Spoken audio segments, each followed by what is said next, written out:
watching via live stream. This is a meeting of the Brecon Beacons National Park Authority. I'm Aled Edwards, the chair of the authority, and I will be chairing the meeting today. Croeso cynnas iawn I bawb, a fi wedi cadeirydd ar gyfer heddiw, a croeso I chi.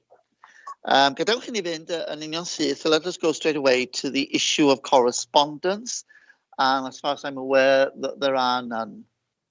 So we can proceed through that one. And we've got apologies from Liam Cowles, and that should be noted. Friends, I'm just asking if there are any declaration of interest. I've not received any, and the officers have not received any either. Okay, that's good. And I'm also of the view that no requests for public speaking have been made. And just to remind everyone that there is a scheme for public speaking which is available on our website, and members of the public can take advantage of that. Just from the chair's announcement point of view, I'd like to just highlight the fact that I had a good day in Brecon, commemorating and celebrating the contribution of the Gurkhas in the town, and that was a really good experience. Also, we had Gareth and I as the link person for the national parks in Wales now, had a lovely lunch, President's Lunch in the Royal Welsh Agricultural Show, and it was good to be in that august company and to share issues and to share aspirations for the parks with a number of friends. And yesterday with Catherine and other senior colleagues, I was in Talabont having a conversation with the Community Council leadership, and that gave us, I think, quite a good model of how to work in the future in terms of engaging in a realistic way with our communities. And I think we were all of the view that we're in a new place and we need to build on that tradition. But it was good, and they were more than willing for us to share with you that meeting had taken place. We had a sense of what we could do, other things that we couldn't but could listen to. And I think we were really committed at the end of that meeting to good partnership working. And I think from my point of view, that is it's my brief Chief Chair's report, if that's agreeable to everyone. Let's move to 5. Just to remind you that we are live streaming for the first time, and we have made the decision to move item 5 and 6 to the end of the meeting in case we just encounter technical issues. So we will move 5 and 6 to the end of the meeting. And I'm just asking now for a proposer and seconder, and we'll agree with that if we may. Yeah. Are we all agreed that we should take the issues 5 and 6 at the end of the meeting? All agreed? Edwin, are you proposing? Diolch yn fawr. Anyone seconding? Seconder? Second. Okay, Jeremy, diolch yn fawr iawn. Jeremy, thank you very much. Everyone agreed? Okay. Now, this now concludes the public part of this. We will come to the end. We will come to that part of the meeting, and we will tell Jim to stop at that point. Catherine, are we in agreement to move to your contribution now, if that's okay? Are we moving on to item 7, I think? Yes. Yes. I think Julian had his hand up just briefly. Oh, Julian, sorry. Julian? Sorry, no, I didn't. Please. I had it only up in support of item 5, I think it was, and I'm taking it down now. Sorry about that. Yeah, it was very agreeable to have your support, Julian. Thank you. So, sorry for the misdirection. Okay. Everyone. Just so moving to item 7 on the agenda, the appointment of a monitoring officer. You got the paper in front of you today. It's one of 2 statutory posts that we're asking for, or I'm asking you for approval for today, and it's a must-have for the authority. Mark has been key in the role of monitoring officer over the last year. The volume of overall legal work has increased in the authority as we sort of ramp up our business and get to grips with some of the capacity issues that we have in the organisation. But he's also providing now leadership to the Democratic Services Unit, which is very welcome. But on the monitoring officer role specifically, the continuity that agreeing to this post will offer us, I think, is very welcome as we continue through our journey to making this an excellent and well-run organisation. The appointment of a monitoring officer at this point also forms part of a later agenda item, the Audit Wales Action Plan. So I would like to request, Chair, that we move to a decision on this post as per the paper. Yeah. Thank you. I noticed that Gareth wants to make a contribution. Gareth? Yes, thank you very much, Chair. Yeah, I think obviously the Chief Executive has explained, and my full support as a previous Chair. This is a role that is needed, is supported from obviously Audit Wales and Welsh Government, and will allow our governance and structure moving forward. So I'm happy to propose that we the recommendation. Okay, thank you very much. Is there a seconder? Okay, Edwin, and shall we now proceed to a vote, Steph? Oh, Emma, Gemma, yep. The vote should be up now. Will it be in the chat bar for some? Yes, okay. So if you could just wait for the votes to pop up.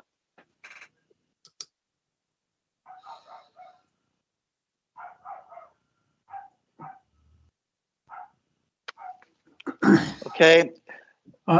Sorry. Yeah.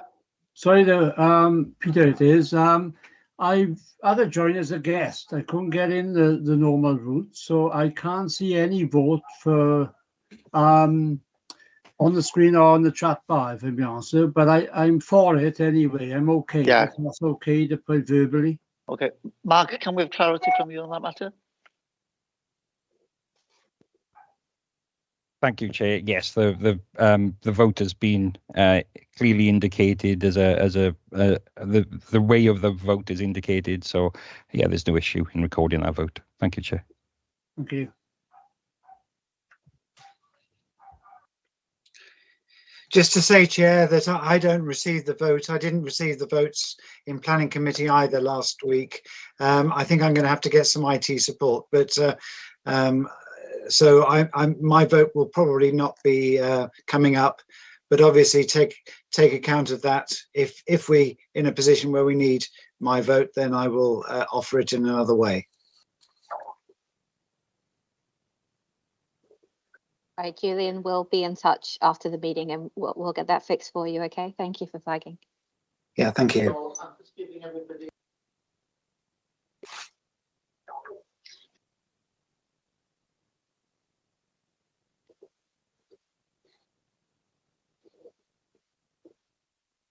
Sorry, Chair, you're on mute. Catherine, the second vote, if I may, thank you. Yes, so just to confirm that that vote was passed, and we will now go to Catherine for the second vote. Thanks very much, Alan. So the second one is the appointment of our Section 151 officer, another must-have statutory post. We had the departure in March at the end of the last financial year of our previous officer, who was very long-standing in the role. We had an open recruitment process. We should first of all record thanks to Pembrokeshire Coast for offering us cover on this statutory post during the interregnum between these two post holders. We identified through open competition Mrs. Jo Williams, who I believe is on the call with us today, as we have some matters for her later in the agenda. She has extremely strong credentials for the role. We've set them out in the paper. And in the current employment market, I think we were fortunate to identify her for the role. So I am requesting that members agree to her appointment as our Section 151 officer with immediate effect, please. Thank you, yes. Chair. Thank you, Catherine.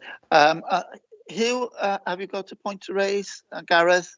Yeah, Chair, Who's just for clarification on the vote, I'm having a box in the chat box and I'm having a box which is on the main screen as well. Does it matter which one I use? And that's what the intervention is. Okay, thank you. No, it doesn't matter, does it? No, as long as you're recording your vote, we're getting it through. Yeah. Thank you, Chair. Thank you. And Gareth? Yeah, again, as previously, I would like to thank Sorry, you've broken up, Gareth. the recommendation. I'd like to fully endorse that and propose that we accept the recommendation. Okay, thank you. Again, can I ask for a seconder? Okay, Jeremy, thank you very much for that. So, friends, let's go to the vote and as we are able. Chair, Sorry. there are two hands raised still in the Councillor William. Oh, his hand's gone down. Councillor Hughes' hand has gone up. Yeah, yes. Sorry, any more hands up? No, I can't see any. Thanks, Gareth. Thank you very much. Are we good to go now? Let's go to the vote, friends.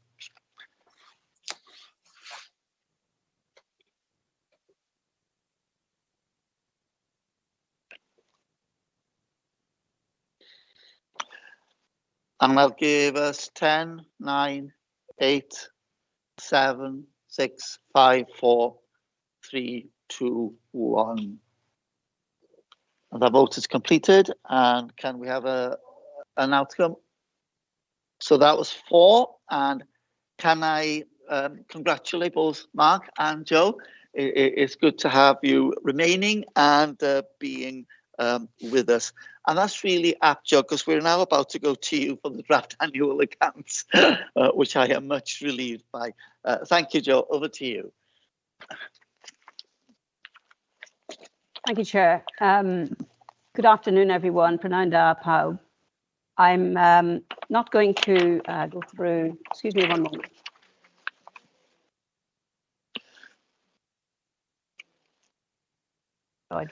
Yeah, just bear with us for a few minutes, Ben. Thank you. Ydych chi just aros ofyn ni ymweliadau? Yeah. Yeah. Okay. Can I just check? Can everybody see the document? I can. Diolch yn fawr, Joe. Thank you. Yes. Okay. Okay. This cover statement is fairly self-explanatory, so I hope you've had a chance to just at least scan it. I'll take you through it very briefly. These are the draft accounts for the financial year 2021-22.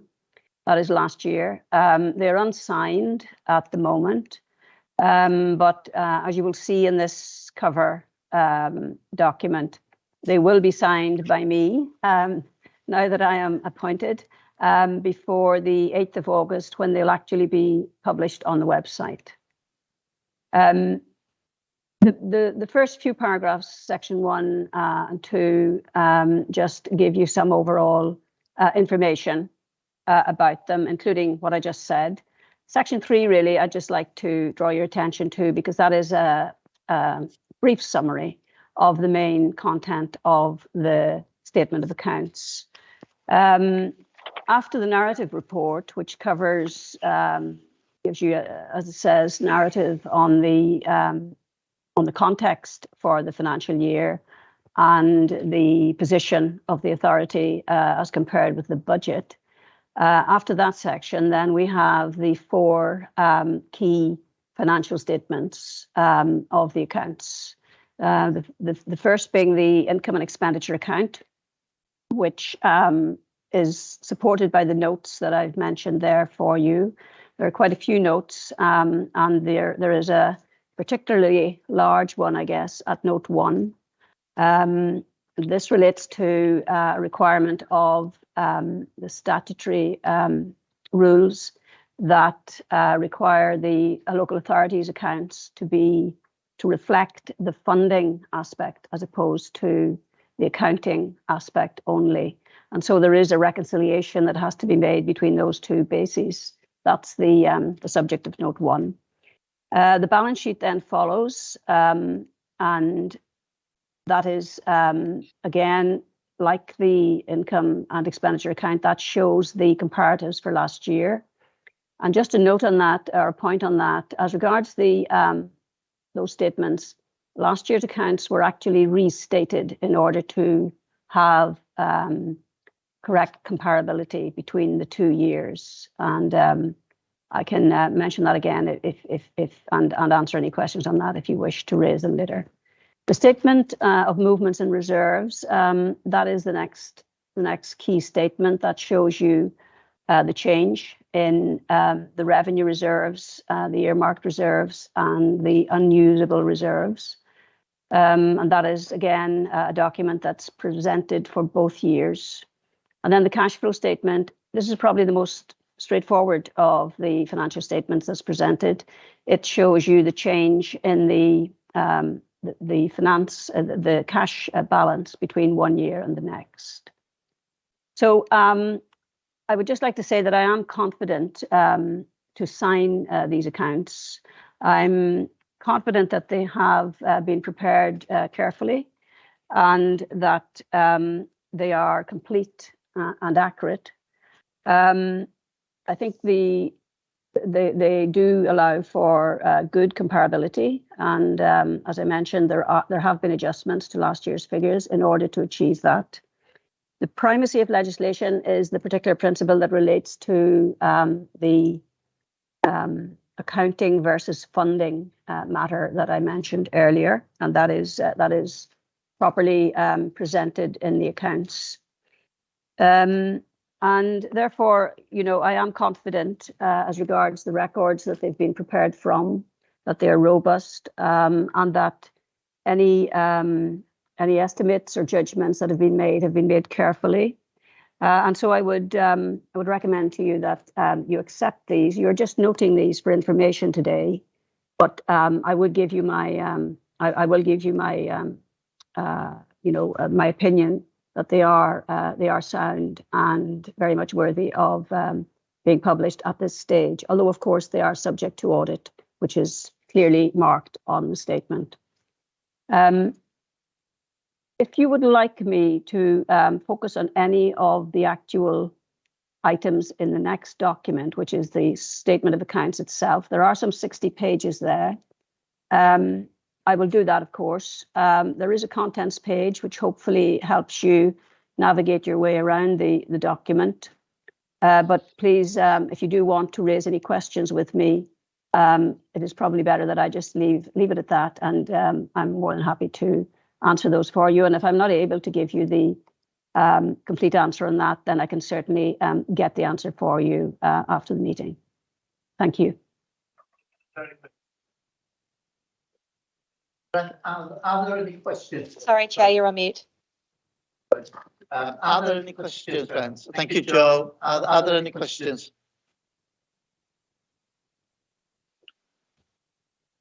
I have my hand up, Chair. Could we get the screen down and we can see our faces?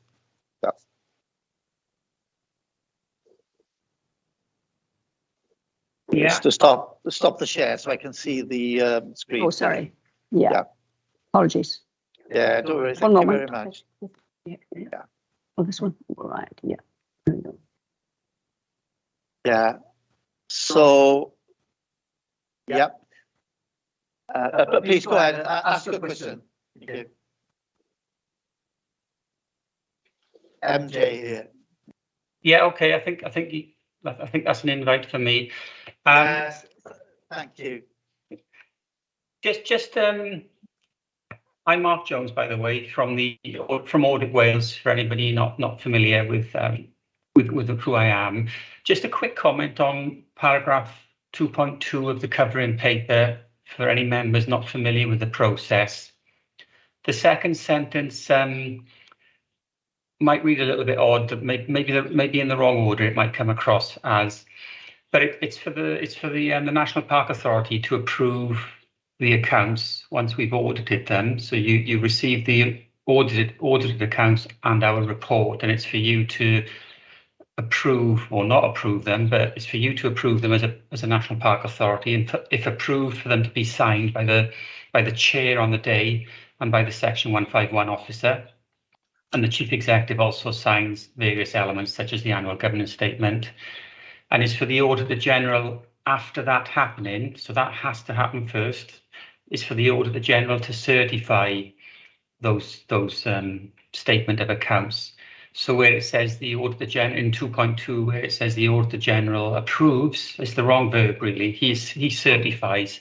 It's the National Park Authority that will be approving those accounts or deciding not to approve them. Certified. Mm-hmm.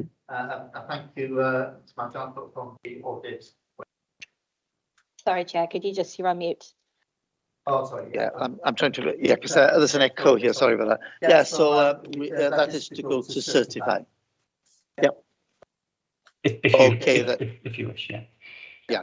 Any more questions, friends? There's a question there at all. Any more questions? Chair, I have one question. It's for Gareth, obviously for new members and also people viewing today.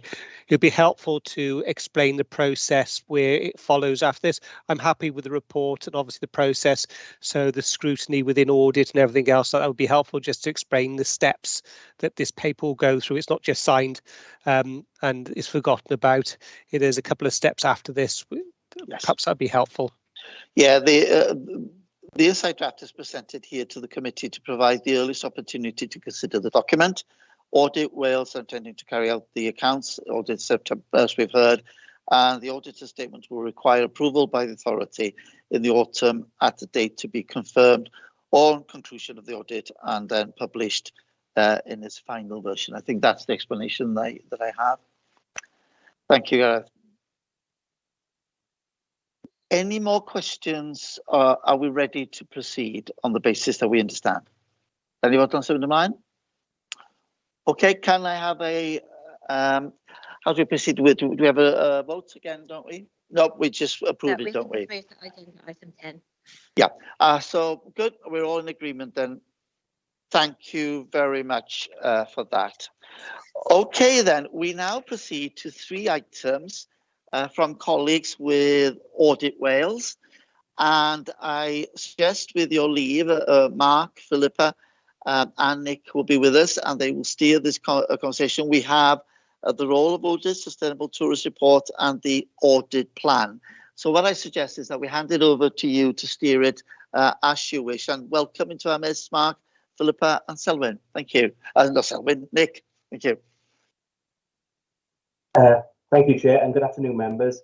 We've got a presentation that we want to run through with you about the role of Audit Wales and the Auditor General. And apologies to Councillor Roderick, who sat through this very presentation with myself on Monday. So hopefully that's come up on screen for you. Can someone confirm that that's turned up, please? Yes, Nick, that's there. Great. Nick, we can see it. So what we're going to do is run through the work of the Auditor General and also Audit Wales itself. And hopefully what you'll get a sense of at the end of this session is some understanding really about the work we undertake as an organisation, the distinct roles between the Auditor General and the Wales Audit Office. We'll also set out the legislative basis for our work and what we can and can't do and the sort of things we get involved in terms of audits. Mark will then run through some of the local financial audit work we undertake, and I'll touch on the performance audit programme. We'll then outline to you the reports and information that you can expect to see annually as an organisation. And we'll also talk briefly about the Audit and Risk Committee and how we see that body responding to our recommendations and work programme. And obviously it's an opportunity for new members who are new to the authority, who may not have met myself, Mark and Philippa previously. And I believe Harry's on the call as well, who's another member of the local team, to meet us. And obviously we'll take any questions members have and hopefully be able to answer them as well. So I'll just run very quickly through Audit for Wales and the role of the Auditor General. So Adrian Compton was appointed 4 years ago this month, and he's the 3rd Auditor General for Wales. He has been in place, I guess, in a period of probably significant turmoil in public services, and you'll see from the sort of programme of work that we've put together, we've tried to respond to some of the challenges facing public services, not least to the outcome of the pandemic. In terms of the organisation itself, in the legislation that set up the Audit Office, it makes clear that we have a Wales Audit Office, although we call it Audit Wales, that provides the bulk of the services to support Adrian in discharging his statutory duties. Importantly, we are independent of the Senedd and the Welsh Government, and that's something that we do cherish and hold very dear for us. The work we undertake is based on the risks that we see, and Adrian has the right to determine the programme. He will take account of others' opinions and thoughts, but ultimately it falls on his shoulders to determine what we do and how we do it. But we are nonetheless held accountable. Our budget and accounts are presented to the Senate's Finance Committee, and we also report through the Public Accounts and Public Administration Committee, particularly our national pieces of work, but quite often local pieces of work also get presented to members in the Senate, and they can elect to take independent reviews then of different topic areas. We are the statutory auditor for most of the Welsh public sector, so that would include Welsh Government, health bodies, local government bodies, national parks, fire and rescue, and town and community councils. And overall, we audit somewhere in the region of £24 billion a year. And our audit powers really rise from several key pieces of legislation, which I'll touch on in a bit more detail shortly.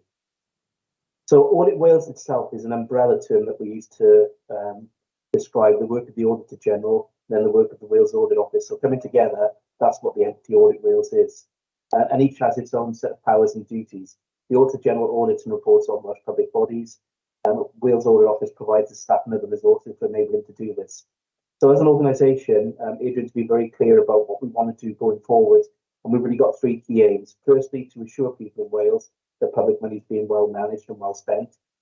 Secondly, to explain how public money is being used and how it meets people's needs. And then thirdly, through our work, to highlight recommendations that can support public sector bodies to improve.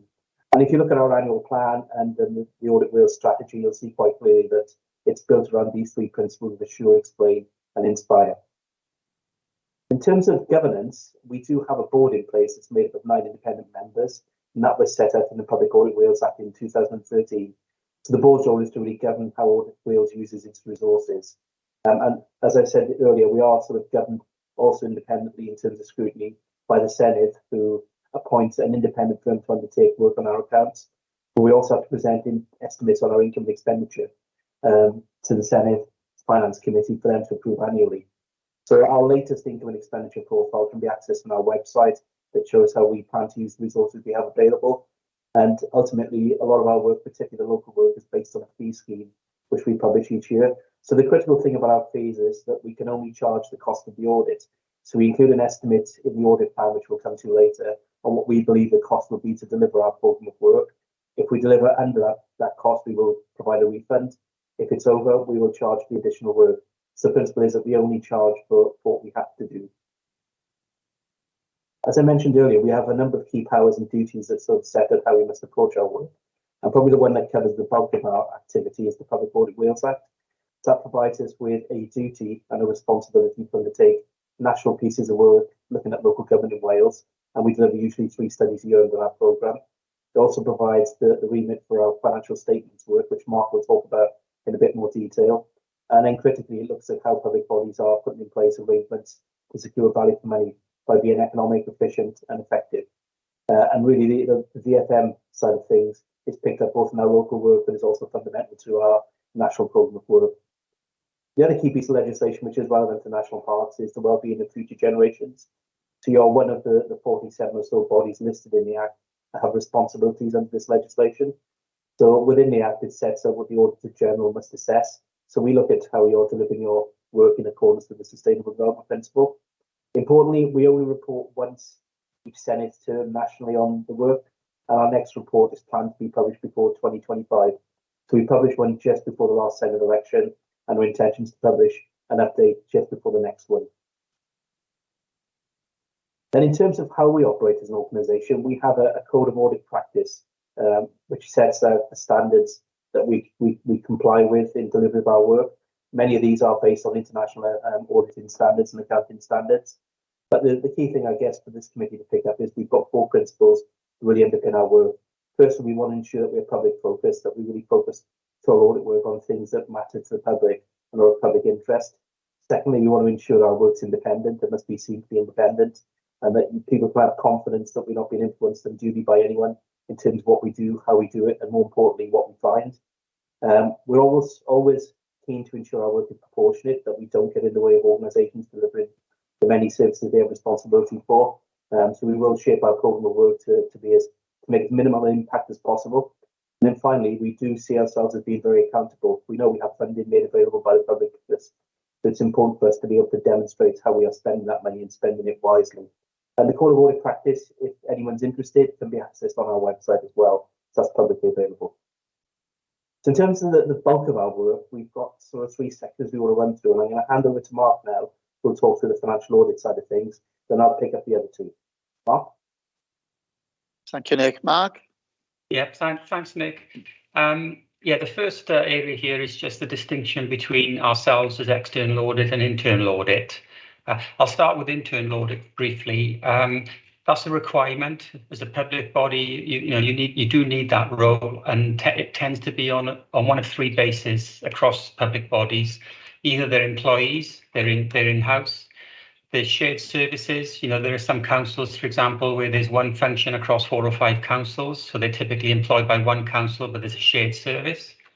Or you go out to the market and, like yourselves, you have a private audit firm doing your work, and you have TIAAs. So that's the internal audit function there, reporting to the chief executive and the Section 151 officer, ultimately, typically with direct access to the chair and all members.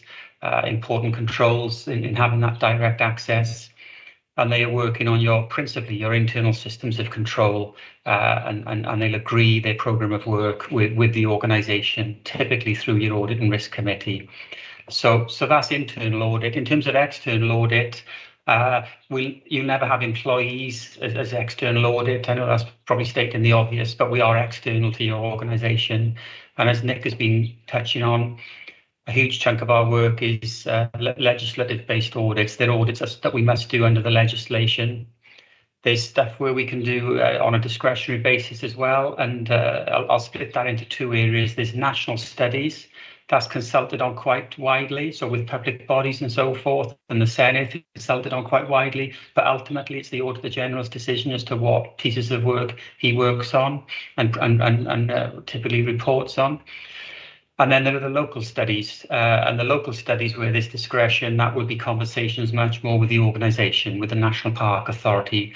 Where are your key risks? What should we be looking at? And hopefully we'll come to a consensus on that. And therefore there will be work done in those areas, typically by Nick and Philippa as the performance auditors. And our work is presented just like internal audit to the Audit and Risk Committee. So very similar in that nature in terms of really channeling things through that committee, except for the approval of the annual accounts, which really does sit with the National Park Authority, albeit it also goes through the Audit and Risk Committee. I'll move to the next slide, please, Nick. The audit plan, you have that on the agenda today, so I probably don't need to say much on this, but you get the audit plan once a year. It's on a calendar basis. It's a little bit later this year because of the election. So you were stood down for the election, and then you had your annual general meeting and so forth, and you were getting your committees in place. Typically, the audit plan would go to the Audit and Risk Committee. It's coming to this committee today because your Audit and Risk Committee post-election is going to meet, I believe, in September time, which is probably a little bit late. So we're bringing it here to this committee today, the NPA. But it will set out the work proposed, financial audit, performance audit, the timetable, our estimated cost, and is an estimated cost in the plan, because the actual outturn can be higher or lower, and who will undertake the work. And then importantly, at the Audit and Risk Committee, we give regular updates, typically on a quarterly basis, of progress against that plan. So you'll get to see the plan quite shortly in this meeting on the agenda. Next slide, please, Nick. The audit of the financial statements, these are the main elements of it, to examine whether the financial statements are prepared in accordance with the relevant accounting standards, so that they're properly prepared, and that they're true and fair, that those accounts are true and fair. There is a concept of materiality applied.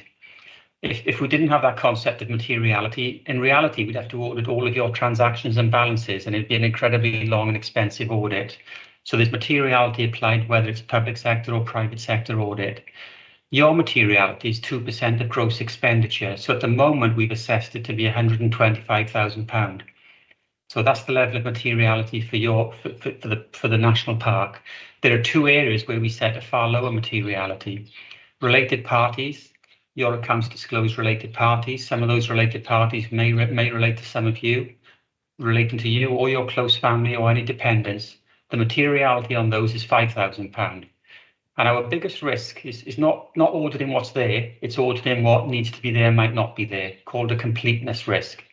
Auditing what's in the accounts is quite straightforward. Auditing what might not be in those accounts is a problem.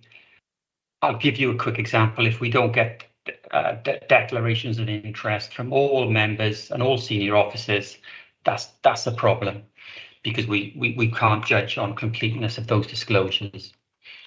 And the other area of a lower materiality, which is at £1,000, is the disclosure of any senior officer salaries. There's a requirement in the local government sector to disclose all salaries over £60,000. And last year, for example, in last year's accounts, that was your former chief executive that was disclosed in there, and the exit payment as well, which was material to a very, very low degree. The annual governance statement and the narrative report, we also comment on those in our audit certificate, and they have to comply with the guidance in place. That's the CIPFA guidance, Chartered Institute of Public Finance and Administration, the guidance in place, and it has to be consistent with our knowledge. So if we're at an entity where there have been significant problems and the annual governance statement for the year is quite glowing, that's going to be a problem for the auditor in certifying, Auditor General in certifying that annual governance statement. He would in all likelihood put a qualification on that annual governance statement and say it does not give a proper reflection of the year being commented upon. Next slide, please, Nick. This is just setting out the legislation in terms of the annual financial statements. The primary legislation Nick has already commented on, Public Audit Wales Act 2004. That's an important piece of legislation in terms of your annual accounts. But the legislation that's very specific to the annual accounts is secondary legislation, statutory instruments passed by the Senate, and they're there set out for you. The Audit Accounts and Audit Wales Regulations 2014, they're still in place, but they are amended by the 2018 amendments regulations. And what those amendments did in 2018 was bring the audit on a statutory basis, bring the audit across the local government sector forward. That's been affected by the pandemic since, and there's been other arrangements put in place, but the legislation is the same. So that 2018 legislation was changing the dates that you and we had to meet.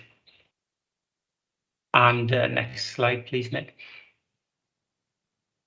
This is an important part of the audit, and this is the electors. The elector, in other words, the councils, the electors of the councils in your area have a statutory right to meet with the auditors. They can speak to us, talk to us, raise any questions, talk about the accounts, and if they wish to, they can formally object to any item in those set of accounts. We will then determine, based on the evidence that they provide, whether we would look into that or not. Sometimes on a local authority audit, a local government audit, you may be in a position as the Auditor General to certify those accounts because the objection, if made, does not prevent you from doing so, but we would not close the audit until that objection had been dealt with. So that can be quite a significant thing, and the elector can write to us and meet with us on that basis. Anybody can write to us, so there's a link there to a piece of guidance on our website which is called Writing to Audit Wales. That's open to anybody. So we do get correspondence, and that's more common than objections. Objections are more rare. Correspondence, that can be fairly frequent with any individual writing to us or organisation. And under the Data Protection Act, it's not on this slide, but under the Data Protection Act 1998. The Auditor General is a prescribed person. So workers, employees of an organisation can contact the Auditor General as a prescribed person. That's known as whistleblowing, of course, and the AGW is a prescribed person in that area as well. So quite a few things can come their way as the Auditor General from one of three angles, really. The next slide might be back to you, Nick. I'm not sure, but yeah, there you go. So that's back to Nick at this point. That's great. Thank you, Mark. Nick? Yeah, thanks, Chair. So I'll run through the local performance audit work we undertake, and as we've outlined in terms of legislation, we probably have 2 or 3 things we look at each year. One is to look at the proper arrangement to secure value for money, work around sustainable development principle in terms of the local performance audit work. And then with the national parks, we seek to sort of combine this into one piece of work that we undertake against the 3 national parks on a thematic process. So in the agenda today, there's a piece of work following on from this presentation on the thematic review we undertook last year on sustainable tourism. And as Mark has said, we set out our local programme in the annual audit plan, and we can discuss that when we get to that item. And we do liaise with others in determining the work, particularly the 3 national park chief executives and senior managers, but also Welsh Government. In terms of the local performance audit work and the sort of things we've published, then we thought it would be helpful just to include a few links on the slides themselves. You can access the sort of national piece that the Auditor General produced on the Wellbeing Future Generations Act. There's a link in the presentation here, and I will share the presentation with Steph after the meeting so members have access to it. But we're also changing, following on from our first publication, the approach we take for WFG going forward. Rather than doing it as a bespoke piece of work, we are including within all our work the significant issues that we pick up under the Sustainable Development Principle. So you'll see that when we do a local piece of performance audit work, it will touch on WFG as a theme. And through that process, we hope to streamline the impact it has on yourselves in terms of a proportional approach to audit. Then the other parts of the organisation, we do produce, as I said, some national studies, and this is just a very brief summary of the things that we published in the last 12 months or so. The programme itself, as Mark noted, is based on consultation, and we do base the findings on the comments we receive.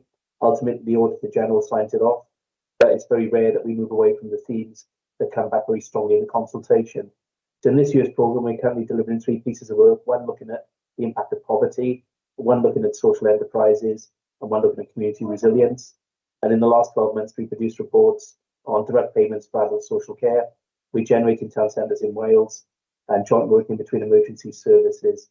So the topics can be quite varied, but they often provide useful information that the National Park can draw on. One of the things we will provide to the Audit Committee specifically is an annual audit summary that will summarise our programme of work. So the audit plan will set up what we intend to do, and once we've completed the programme, we'll come back to you with an annual audit summary that sets out what we've done.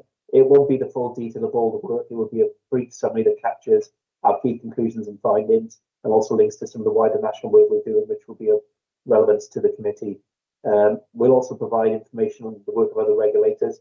This action probably applies more to local authorities, local government, where we draw on the work of ESTIN and CIW. That's the annual audit summary. So in terms of our recent work, the most recent report we've provided is on the agenda today. So I won't run through this in great detail because I know Philippa's got a presentation that she'll run through with members, and the national summary is in the agenda pack as well. But the theme we had for last year was sustainable tourism, and we produced a report for each of the 3 national parks and the national summary that brings it together. In terms of the role of Audit and Risk Committee in responding to our recommendations, well, we do see that as the key vehicle to pick up our findings. We are providing members with an independent view of the organisation, and we would expect the committee to take our findings, to consider what they say, what we say, and to then think through how it wants to hold our officers to account, or indeed discuss our conclusions. We see the committee as having a key role in particular in delivering the statutory recommendations that we've made in recent years, following the implementation of the change programme and another modernisation agenda that the Chief Executive is pursuing. So the committee itself, we see as having a really fundamentally important role in challenging and taking forward and scrutinising activity in important areas. Ultimately, it's for that committee to hold officers to account, to ensure that our reports and recommendations are implemented. Equally, we welcome the challenge from members in terms of us presenting the report to ensure they get underneath the detail of what's in there to really understand the topic. But just to say, we also think some of our reports, as Mark has touched on, may be better suited to be reported to the authority as a whole rather than that particular committee, but that's something we will discuss obviously with you. Then in terms of our wider performance audit work, we also have a team within Audit Wales that delivers a programme of work auditing the Welsh Government, and that's presented to the Public Accounts and Public Administration Committee. Again, it's based on consultation, and again, we tend to follow the feedback we receive to shape the topics we want to pursue. So in recent months, we produced reports on the Welsh Government's Warm Homes Programme, and a thematic review that looked at public services and their finances. And we broke that down into local government, social care, and schools. Then a final slide, really. The Good Practice Exchange is part of the organisation that's been set up to promote and help organisations deal with the many challenges that they face, particularly after a period of austerity and the impact of the pandemic. So that this particular team within Audit Wales has the ability to work across all sectors and seeks examples of good practice from outside our boundaries across Europe and the world indeed. So the work is very much there to help support, identify, share knowledge, and pinpoint good practice that could be of use for public bodies in determining how they want to run their services. There are a range of events that are planned. They're all free to attend. You just need to register. And we have a section on our website called the Good Practice Exchange, where you can get further details on the program of work they've got in place. Finally then, just to say who we are and what we do. So that, as I mentioned, Adrian is the Auditor General. We have an engagement lead for the sector, that's Anthony Veal. But in terms of your local team, there's 4 of us that you'll be in touch with and see mostly in terms of the work we deliver and in contacting yourselves. Mark, who's got responsibility for financial audit programme, and Harrod, who provides the sort of financial audit programme coordination and is often the first point of call when you have an issue. Then on the performance side, it's myself and Philip, but it'll be your main points of contact. And just for completeness, we've included in the slides the link to our our website address and where you can find our publications. And then really, Chair, if there's any questions members may have, we'll be happy to answer them. And I'll stop sharing the screen now. Great, thank you very much. Steph? Yeah, sorry, just to jump in, not so much a question, but for members of the public watching the live stream, we did see it pertinent this morning to change the agenda order of the Audit Wales items. We thought it would be useful for members to have the context. So we have changed it around slightly, but the agenda items are still there. And for members of the authority, as Audit Wales are an external presenter, we would invite any questions you did have, even if you haven't raised a motion previously. Thank you. Okay, thank you very much for that explanation, Stephanie. Okay, shall we go first of all for William? William Powell.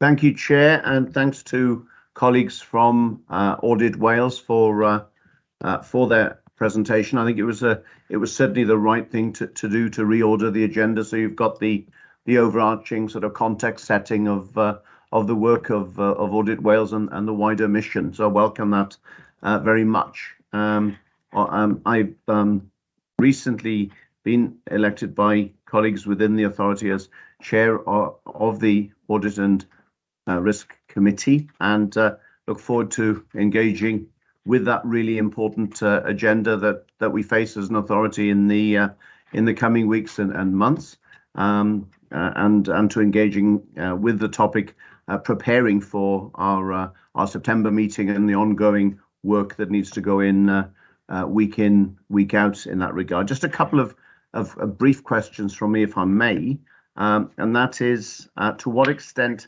does the work of Audit Wales in relation to the National Park Authority also cover the effectiveness of joint working with partner authorities, because that seems to be a key area of concern to residents in the National Park, as well as those further afield, particularly looking at issues around town centre regeneration was commented upon, because and another area of very considerable concern out there and within the authority is around pressure on housing, where we are not the statutory housing authority, but we are the statutory planning authority, and there's always the potential for a disconnect in those areas. I find that really helpful just to have a little bit of an understanding for the members of the wider public and for myself and colleagues on those matters. Thank you.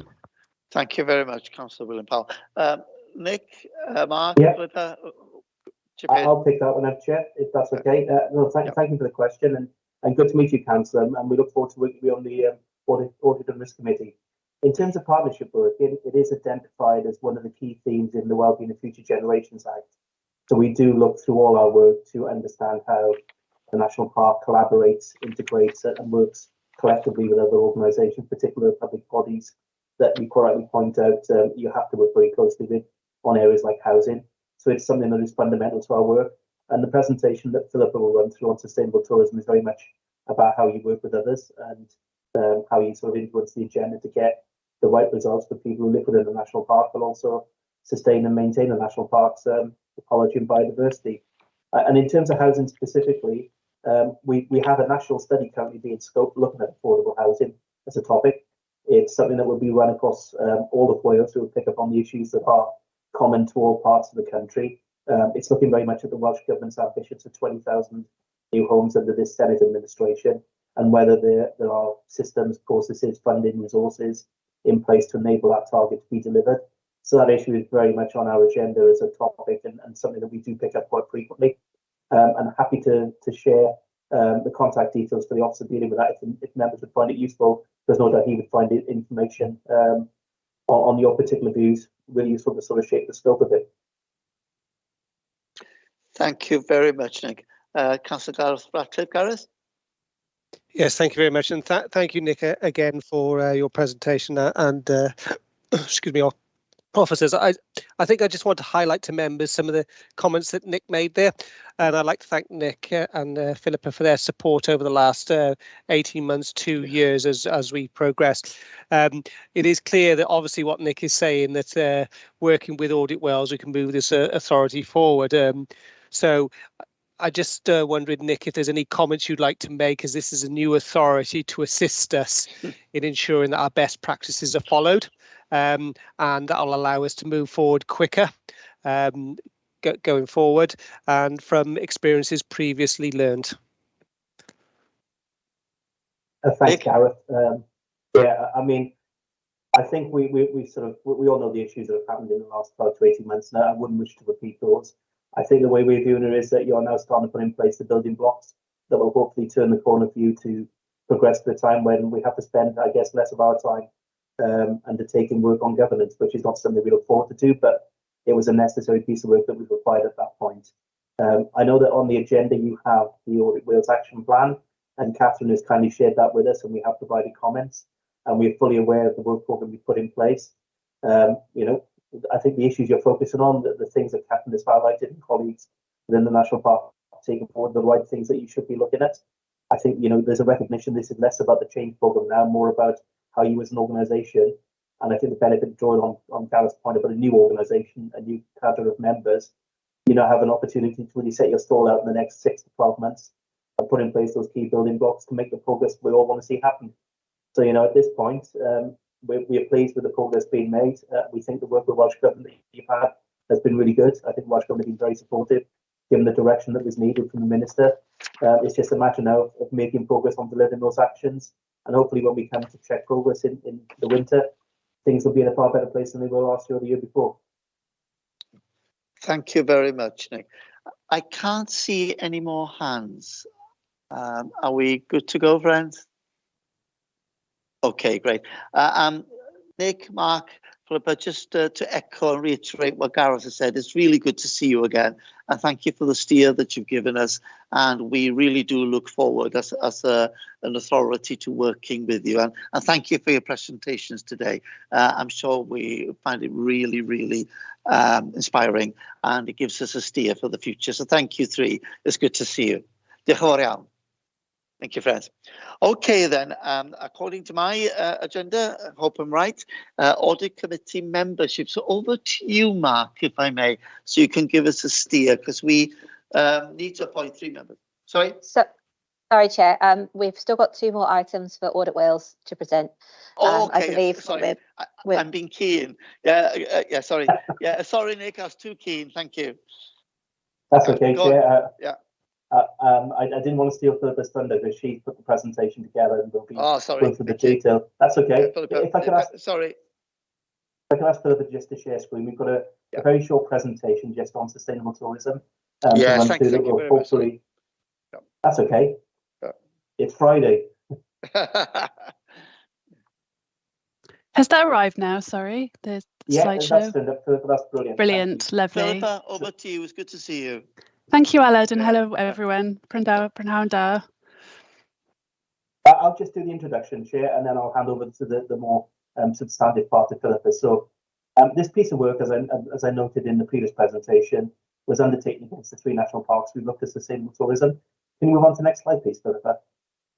So the rationale for selecting this particular topic, given where we've been for the last 2 years, the pandemic, felt quite obvious, having seen the huge demands placed on the national parks when people were able to travel freely again within Wales and wider, and visitor numbers going up quite significantly, and the challenges that then presents to yourselves as an organisation who has that fundamental responsibility to try and maintain the areas that you have within the national park. It's quite an obvious one for us to look at. In terms of our work itself, if you can move on, please, Philippa. How we've defined sustainable tourism is very much based on the United Nations World Tourism Organization. They have a definition that basically says that sustainable tourism is tourism that takes full account of its current and future economic, social and environmental impacts. So it's very much about the present and the future, addressing the needs of both visitors, the tourist industry, the environment and host communities. Now, I think all of us who sort of are familiar with the national park would no doubt see that as quite a challenging area to focus on, because it is pulling you in very different directions potentially, and managing to address all of those different bodies' interests is not an easy thing to achieve. And this has to be balanced, really. And if you can move on, please, further to the next slide. In terms of your statutory purposes and your statutory duty, and in some ways, the Sanford principle, as it's often referred to, does pull you in slightly different directions as well. You're there to conserve and enhance the natural beauty, wildlife, cultural heritage, the environment of the national park, but equally promote the opportunities for the public to enjoy the national park. So these two things, they are aligned. That's the requirement placed on you in legislation. But I think we recognise it is quite a difficult task for you to manage the two. And really, this piece of work, I think, highlights that. So I'll hand over to Philippa to run through our findings and conclusions, and I'm happy to take any questions. Thank you, Nick. So looking overall at the scope of our work, with our work, we tend to ask a question that we want the work to answer. In this case, we asked, is the authority doing all it can to effectively manage sustainable tourism in the national park? And this was the same question for all 3 national park authorities.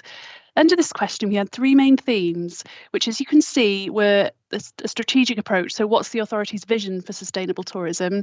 Working with others, which could be anything from private sector businesses, other public sector organisations, and of course the public, and influencing and changing behaviour. Once we'd completed our fieldwork, we considered issues across all 3 national parks to make a comparison and identify any common issues.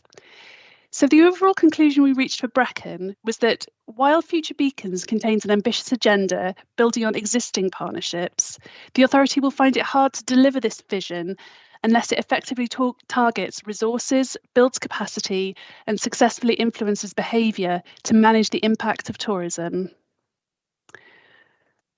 So what did we do for this work? We carried out a survey of national park tourism businesses, and this was helpfully promoted by Visit Wales to try and increase the amount of businesses that responded. And of 281 respondents, 61 were based in the Brecon Beacons area. So these survey responses allowed us to make comparisons between the 3 national parks, and we will come to these later. We of course reviewed all available data and key documents. We interviewed 15 officers and 7 members of the authority, and we interviewed officers in key partner organisations, including Powys Council. So what did we find? So thinking about the authority's vision for sustainable tourism, at the time we reviewed it, and I'm aware that Future Beacons is undergoing a further consultation process, but at the time we reviewed it, we observed that Future Beacons contains a bold agenda for sustainable tourism. But at the time, the authority does not have the capacity and systems in place to deliver this ambitious vision. So almost all members and officers we spoke to told us that the authority struggles to agree on its priorities in general, but particularly with regard to tourism. And Nick mentioned the 2 purposes of national parks earlier. Our evidence tells us that at the moment, the authority does not effectively balance the tension between these 2 purposes. But as you will see when I discuss national issues, this is not limited to Brecon. So the authority's strength is in its people. I can honestly say it's always a privilege to talk with the authority's officers and members when we do our work. What we saw was that reduced staff capacity and low morale were at the time preventing the authority from effectively managing and promoting sustainable tourism. However, more positively, we observed some good practice, often developed during the pandemic, and some innovative approaches developed by the authority, such as the meet and greet teams in the hotspot areas and the Dark Sky Festival. So Councillor Powell asked a very important question about how the authority works with its partners. So thinking about that, we found in this case that the authority works effectively through formal partnerships, but less so on more informal work with local communities. So the authority is in a unique position among Welsh National Parks as the destination management organisation alongside Brecon Beacons Tourism. So we found that the relationships the authority has with organisations such as Brecon Beacons Tourism and Visit Wales are considered to be strong and effective. And we also found that the authority engaged well when it comes to form partnerships such as Waterfalls Country, the Local Access Forum and the Rural Alliances Scheme. However, some officers and members expressed concerns that local communities have seen little benefit and continue to be detrimentally affected by growing visitor numbers. In many cases, we found that the authority is currently not able to effectively influence its key partners. Now, we know this is in part due to the inherent complexity of the authority. So obviously, this authority takes members from many more local authorities than both Snowdonia and Pembrokeshire National Park. And it's also due to some factors outside the authority's control. So, for example, transport infrastructure and issues that the police are responsible for, such as off-road motorbiking. But we also found that informal day-to-day engagement work with local communities is inconsistent and there's scope for improvement there. So thinking about how the authority provides leadership and drives the growth of sustainable tourism, we found that it is not effectively influencing the behaviour of visitors and businesses to manage the impact of tourism. Now, in order to understand the visitor experience, the authority needs good data, but we found that while the authority collects data from some of its visitor centres, this data is currently not being utilised. Now, officers and members told us this is due to diminished data analytic capacity among officers at the time. More positively, the authority has generally good relationships with local tourism businesses. Our survey found that promotion of sustainable tourism by Brecon Beacons is highly regarded, and especially in comparison with other national park authorities. And we can see that in this slide. So for this graph, we show the response to the question, does your national park authority effectively strike the balance between its two purposes? Now, as you can see, Brecon Beacons has the highest positive response. However, there is significant room for improvement, but as you can also see, this is an issue that is common between all three national parks, and we realise that it's not easy.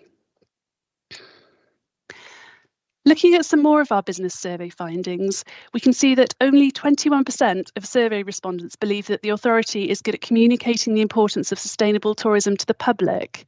Now, this is possibly an impact of the diminished staff capacity I spoke about previously. And more encouragingly, we can see that 57% of survey respondents believe that the authority promotes sustainable tourism effectively.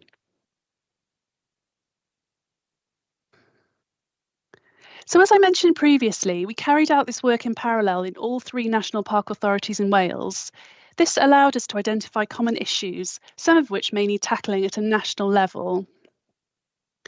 It may seem obvious, but it's worth saying. The three national park authorities play a vital role in both managing the environment and encouraging visitors to enjoy the outdoors. I've already spoken about how national parks must balance their two purposes, but all three authorities find this difficult to achieve. And we were pleased to see that most tourist businesses seek to work sustainably and they recognise the value of sustainable tourism. And I think a really notable finding is that national park authorities do not have the resources or powers to control or influence the people who visit their areas, and nor their behaviour and impact.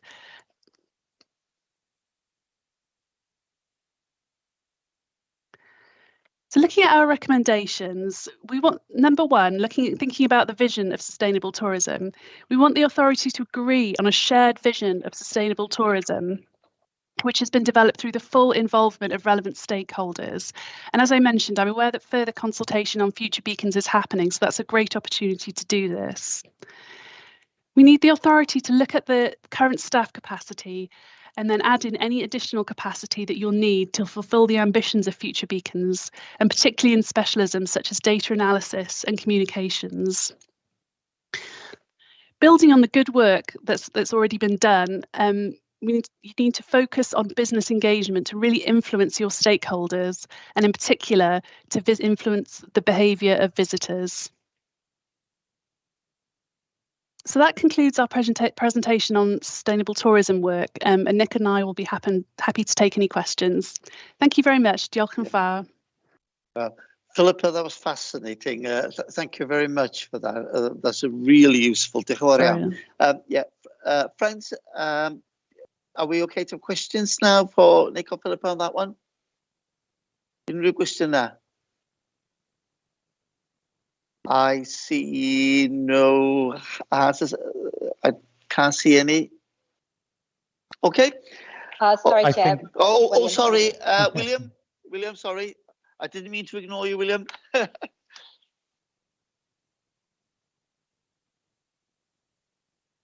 you, Danabont, Gadarius. Yeah. No problem at all. Thank you, Philippa, very much for that presentation. I thought that was absolutely fascinating, and I'm sure that, well, I hope anyway, that we as an authority will seek to embrace and take forward the specific recommendations that you've identified there for us. I wanted to ask you just to confirm the period during which the evidence was gathered, because I'm conscious of as we all will be, of the extraordinary turbulence that we've all been through in over 2 years, and nobody's been more affected than that by the stop start of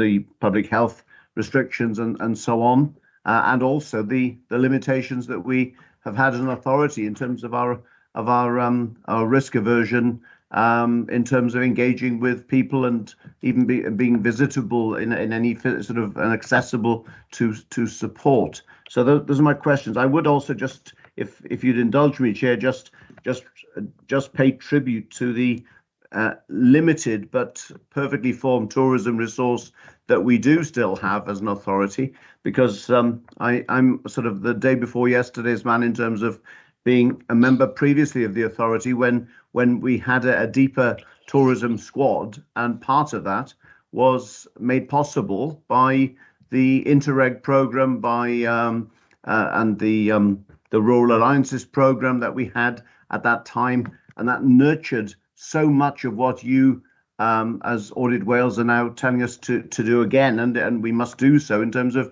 forming these clusters in communities, engaging between the trade and other key stakeholders, and that was funded then in those pre-Brexit days by Interreg. We need to, I suggest, to find ways in which we can reinvent that and repurpose it for the time to come. But we are very lucky in having the tourism resource that we do have has got still within, okay, let me be frank, within her experience, all the knowledge base that's been gained during those richer times, and I hope we can go forward in the future in the way that you describe. Thank you, and apologies for rambling on, Chair. Thank you. Water under the bridge, William. Philippa, in response from you or Nick or Mark? Thank you, Chair. So in response to the first part of Councillor Powell's question, overall our fieldwork was done autumn 2021 to early 2022, and our interview specifically took place in December 2021. Sorry, Councillor Powell, could I ask you to repeat the second part of your question, please?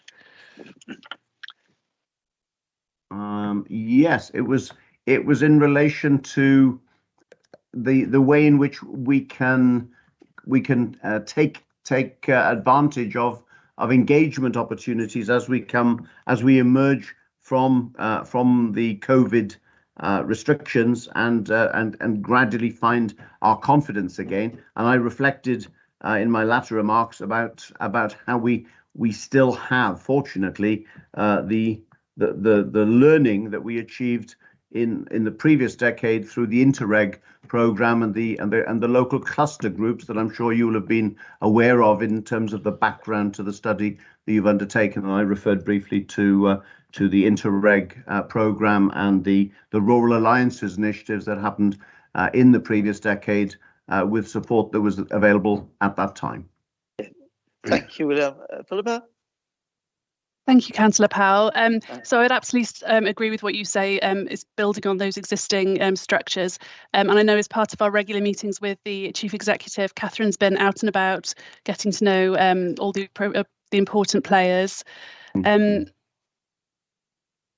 If I could come in there, Chair, if you don't mind, sorry. Thank you, Nick. I think the two things I would say that gives you confidence and probably some positivity in the future is that the approach you've taken to developing your new strategy, Future Beacons, I think that puts you in good stead. I think there are certain things, that you've already got in place, the train of action. I don't think it's because you don't want to do it. In many ways, what Philip has highlighted is you've not had the capacity in the last 6 months, last year, to be able to move forward on this agenda, partly a result of the pandemic as well, which directed organisations to do things very differently. So hopefully we're in a better place now for you to build upon both the aspirations you've set as an organisation and under Catherine's leadership, hopefully direct you in the right way to make those partnerships really work for you. And I think drawing on what's happened in the past and what worked in the past is always a good starting point. Yeah.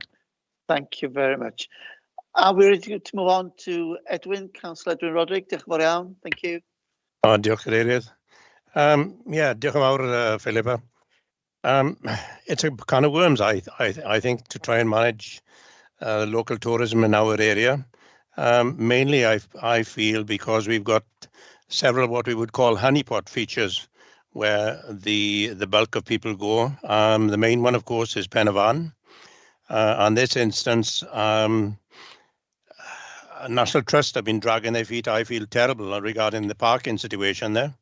I get approached quite often on a daily basis of this, about local people very, very concerned about the way parking is carried on and the fear of future accidents. But then, of course, we've got the waterfalls area, which is the new honeypot. And Councillor Williams will agree with me here. This is an area which I feel is the jewel in the crown. We have to respect this area tremendously. It is an area, and Councillor Williams and myself, we would know this area extremely well, and the people there. There's a culture, and it's a unique culture there. It basically has its own parliament, and has been for many, many years. It runs itself there, and they're lovely people. But all of a sudden, the masses are arriving there, and there's a lot of aggravation starting to set up.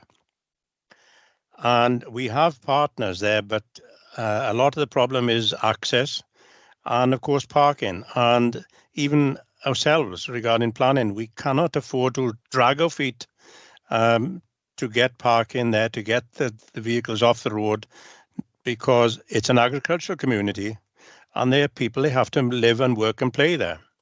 Like the other day, I had, going back a while now, a local person phoned me up one night and she said, "What do you think?" She said, "We were making hay and this dirty nappy comes over the flipping hedge to us." So I said, "Well, what did you do?" "I threw it back," she said.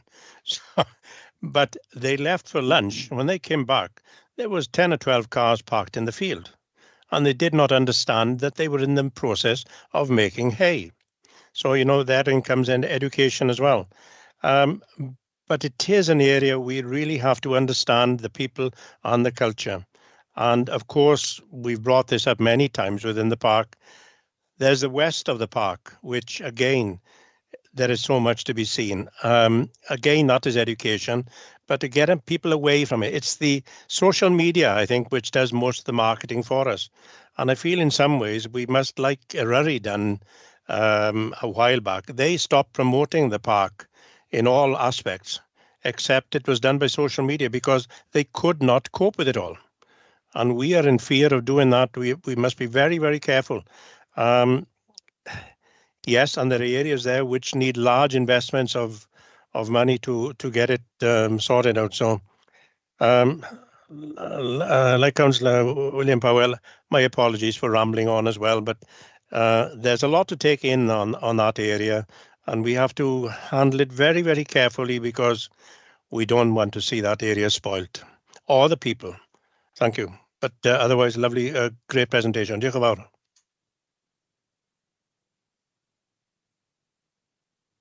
You're mute.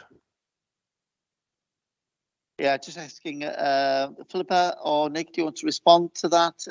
You did refer to it, didn't you? Yeah, happy to respond, Chair. I think Yeah. the points that Councillor Roderick has brought forward pretty much captures the final section of the report, which highlights the challenges that face you as an organisation. So many of the powers and duties and responsibilities for things like transport, infrastructure are vested in others, yet you always have the impact of what others do to the park to deal with. And that's one of the tricky things that you need to overcome. And that's partly why our national work is aimed for the Welsh Government, not so much for the National Park. We see the Welsh Government as having a greater role in this to try and address some of these more fundamental problems, to really make partners work with you to start tackling some of the fundamentals. I mean, on transport and infrastructure, there's a difficult balance there, isn't there? We're being directed away from building more infrastructure to support more car usage and more car parks, but equally, you've got to try and manage the flow of cars you've got coming into the park nonetheless. So how you approach that and how you achieve that is not an easy thing. Influencing people is probably the big one, but that needs all partners to play an active role. And I think, as Councillor Roderick said, at present, you're probably at the centre of a lot of these problems, but it's trying to get others to support you to take that agenda forward. The two things that give me some confidence is that your ambitions are quite clearly laid out, so everyone can see what you're trying to achieve as an organisation, which I think is excellent. And where you are now, you can only go upwards in terms of capacity, skills and resources. We know there's a job of work in hand, but that's something that I've certainly seen from members and officers that you're keen to address and take forward. So it does give us some faith that you will start hopefully making some of the changes needed. Can I just briefly come back, Chair? Very briefly, if you can. Very briefly. Like it was brought up in front of us with the Pen y Fan scenario for the public buses coming up. And to be fair, there are plenty of buses travelling that area. There's a good service, but you look in the buses are empty. You know, we are Aras people. We like to go in the car. How do you get around that? I honestly don't know, but it's something we got to bear in mind. Thank you, Chair. Okay, thank you very much. Julian, over to you. Thank you. Really good conversation so far. Thank you. Yeah, thank you, Chair. I'm really following on really from where we left off, because I was going to say that tourism is very much a strategic issue in Wales. You've highlighted the issues for the national parks, but clearly all the unitary authorities in Wales, to some extent or other, are involved in this process. And I wondered whether you were intending to do any kind of maybe slightly lighter touch audit with those authorities. And as we've just been talking about transport, I mean, public transport isn't something that a national park authority can easily lay on. It really needs to be part of a national network. And also our visitors don't come from within the national park. A lot of them come from outside. In fact, we're targeting the more socially deprived areas of South Wales, and would like to see a much wider range of people coming into the national park. But clearly it's very difficult for us as an authority to actually put out messages to all the people who might choose to come. And I wonder whether Visit Wales in this might play a part in spreading a word that's actually helpful to us. We used to run a bed and breakfast. When people came, they always said, we want to climb Pen y Fan as the first thing we want to do. And unfortunately, this is the message that comes over very often. And I wondered whether, Philippa, you could, whether Visit Wales could actually help in supporting a message that gives encouragement to people to visit the whole park and not just the honeypots within it. Thank you. Okay. Philippa, can I ask you to respond to that? You're on mute, Philippa. Thank you. Apologies. Yes, I mean, as I said in my presentation, I think it's important just to accept that there are some things that the authority just simply doesn't have the powers and resources to do. So in those instances, it's whether it's for Visit Wales or for Welsh Government to tackle. I mean, a key tenet of Welsh Government's tourism strategy is spread, which means spreading out visitors amongst all the different tourism destinations, not just the most popular ones. And I'd also like to add to Nick's answer to Councillor Roderick, and Councillor Roderick mentioned that Eryri has stopped promoting some of the honeypot destinations. As one of our recommendations, as you know, is to increase staff capacity, particularly in communications. So once you've done that, you'll be able to put together an appropriate communication strategy that helps to support the ambitions of future beacons, and indeed if increasing spread away from the honeypot areas is one of those. Thank you, Chair. Yeah, thank you. And if I could add, Chair, to Julian's first question, are we planning to do further work in this area? It was one of the topics we consulted on for our national programme of work.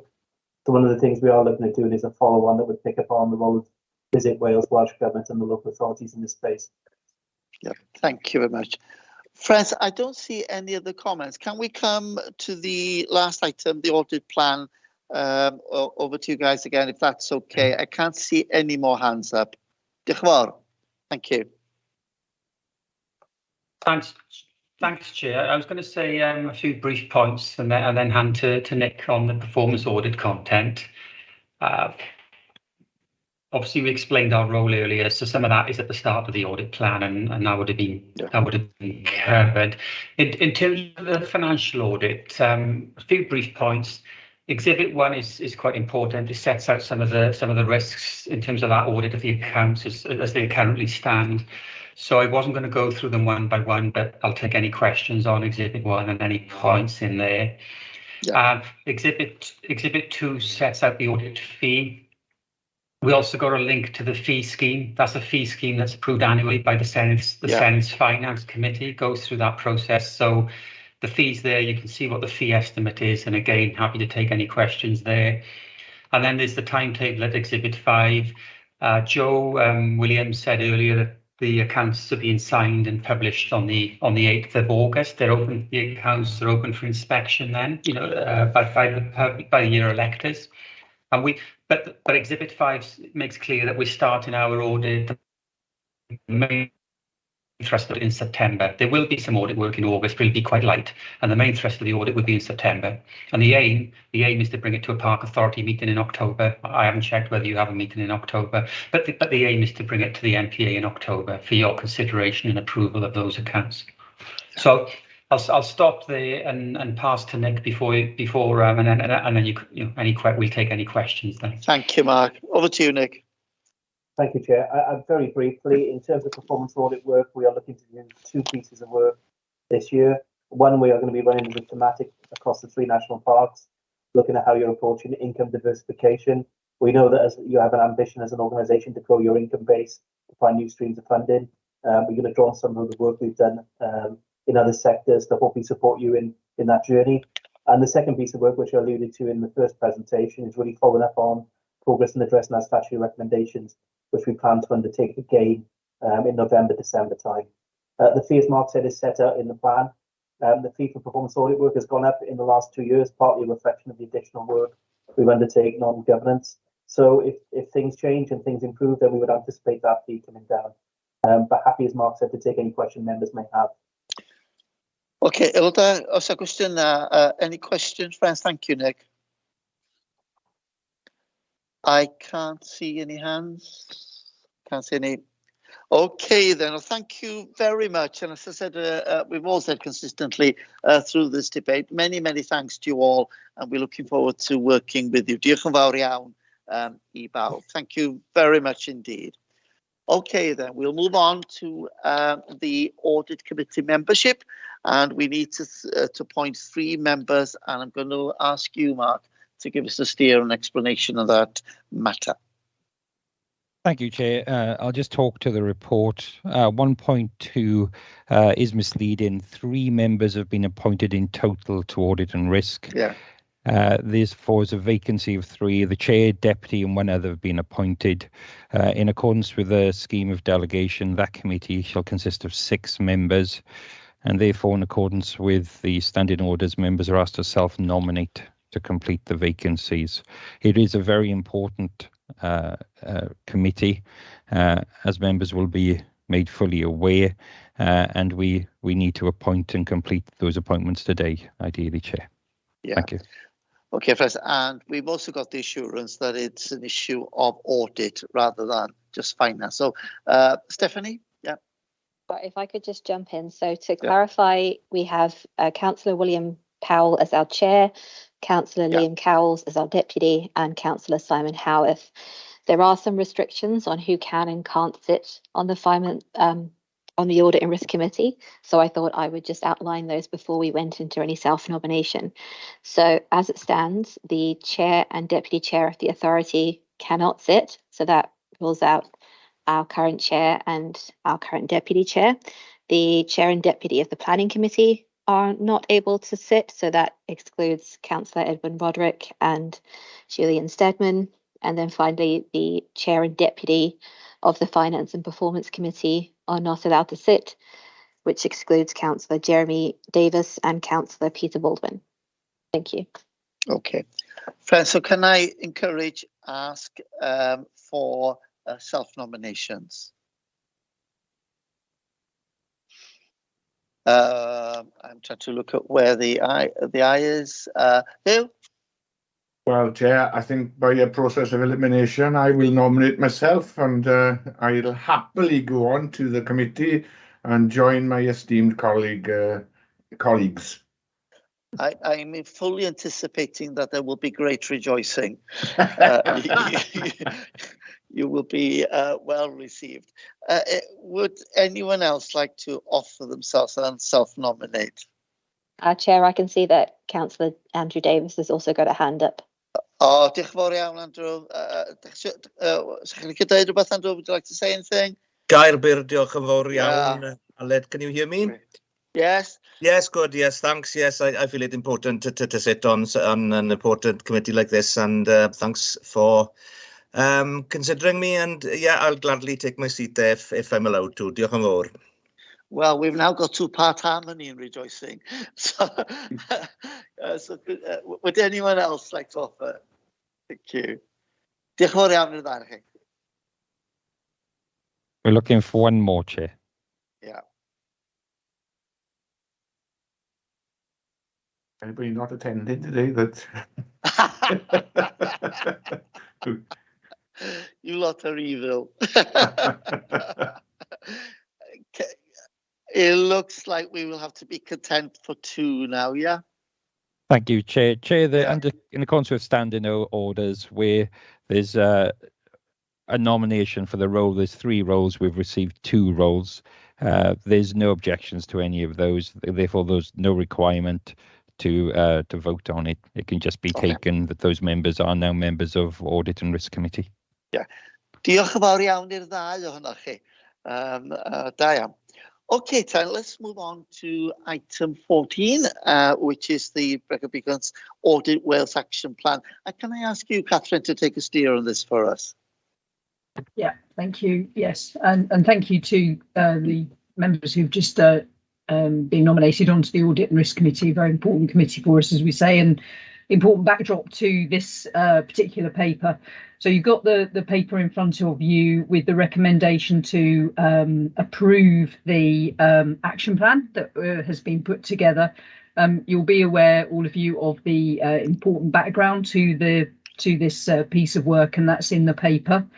This will be somewhat a living document, I think, as we go through the next few months. But it's very important and a key priority that as an organisation we're able to definitively close down the 2 statutory recommendations which were made by Audit Wales about our governance and decision making back in February 2021. And our lack of progress with those recommendations formed the subject of the follow-up report which was issued in March 22. And this revised action plan has been created by me, working in close consultation with Welsh Government colleagues for whom thank you to them for their input and resource to get that working. And we hope to close these actions down as soon as we can. As I say in the paper, the aim of the Audit and Risk Committee is that will form a key part alongside its other work. It will be charged with overseeing the implementation of this plan. And you'll note from the action plan, amongst other actions, one of the things that ministers have agreed to is to provide us with a governance expert who will come and work with us on these topics, hopefully being identified from September. I wanted to say that, and just always remind us, and this topic has also come up a few times in discussion today, that as well as governance and decision making, what poor governance and decision making lead to are problems in an organisation. And one of the issues that it has caused us as an organisation is a serious lack of capacity in certain key areas. And this continues to be an important and pressing issue for us. And I'll update members on this at the Audit and Risk Committee when it does meet in September. But I think we should always have an eye to those, those two aspects. Indeed, at Audit Wales request, we included cross-reference to one of the recommendations in the Sustainable Tourism Audit that we've just discussed into this main action plan, it being so important in terms of our role and function around sustainable tourism and the sort of allied specialisms that go with that, like comms, for example, which we're trying to sort of rebuild capacity there. I will update members on another item which comes up as part of this action plan in terms of members of the authority separately in my update later on in the meeting.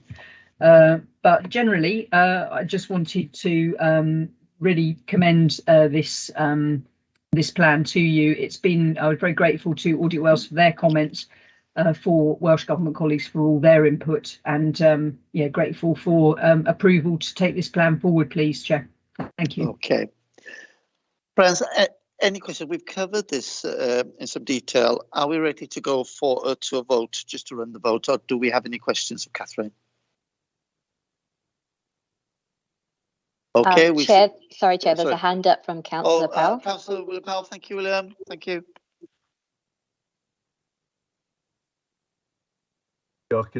Thank you very much, and thanks to Catherine for speaking to this report. I certainly endorse what she has said to us. I think it's absolutely vital that, well, it's existential that we make progress in the action plan. It's good news that we've got some resource identified or due to be identified by Welsh Government to help us to take this forward, and success in this is actually is self-evidently vital to make progress elsewhere, because the more we're talking to ourselves and engaged in internal discussion, engagement, and in some cases previously dispute, then that's going to be eroding our capacity to do anything worthwhile in terms of delivering on our core objectives. So without developing any of those points further, I would propose that this be adopted and hope that it will find favour with colleagues. Thank you. Diolch fawr iawn, William. Thank you. Okay, are we ready now to go to the vote? Thank you.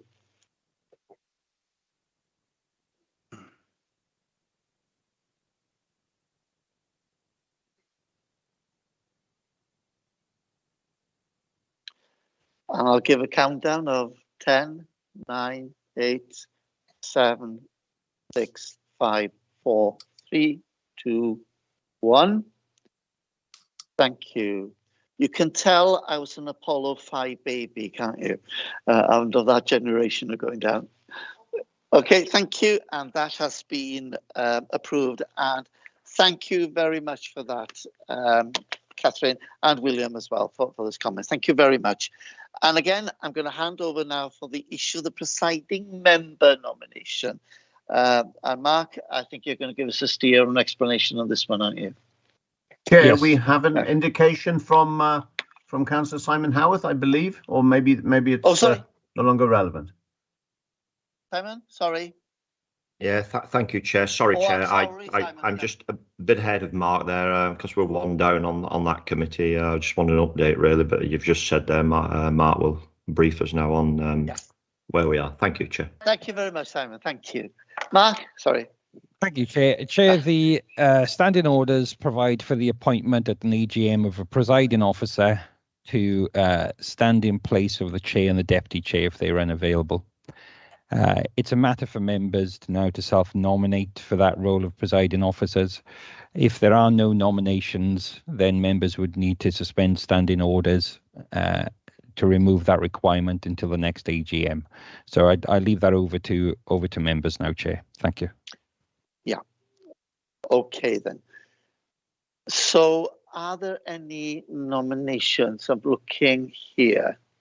Chair, can I just come in, please, if you may just allow me one moment? Yeah, just members, I think in all the years I've been on the authority, I think only once that we've ever had to get someone to step in for the chair or deputy chair. But it's one of those emergency cases, like, for example, today I've had a few IT issues, and if I was stuck at home and Aled was here, it's that kind of thing to take over to support. So it's a role that hopefully will not be used, but when it is used, it just adds back up if we're down to one and we have IT issues. I hope that reassures member and gives them some understanding of what the role may take. Yeah. Okay. Thanks for that. Jeremy, sorry. Yeah, no problem. I can self-nominate, Chair, as presiding officer.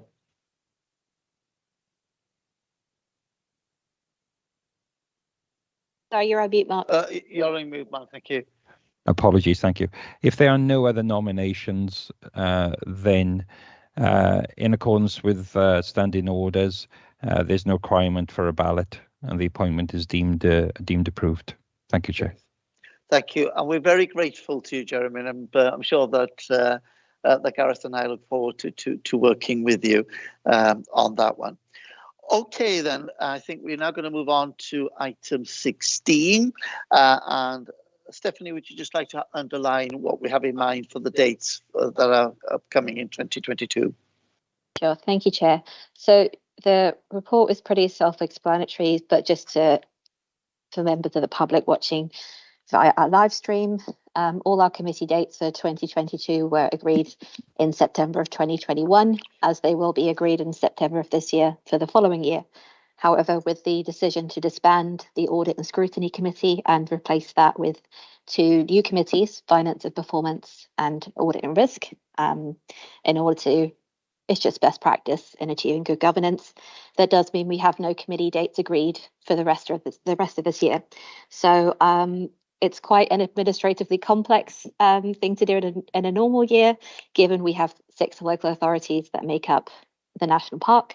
It's even more so to do it halfway through the year. So I've suggested 2 dates for each committee, and they're in the appendix. So for Finance and Performance, I suggest 20th of September and 15th of November. For Audit and Risk, I suggest 23rd of September and 18th of November.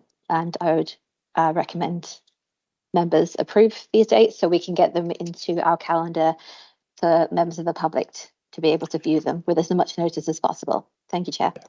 Thank you, Stephanie. Are we content to go straight to a vote? Looks like it.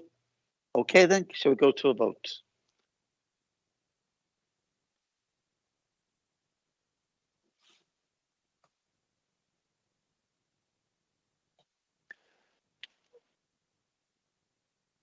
And I'll go 5, 4, 3, 2, 1. The vote is closed. So, Jimmer, and that, as you can see, has been passed. May I ask at this point whether anyone has any record of gifts or hospitality?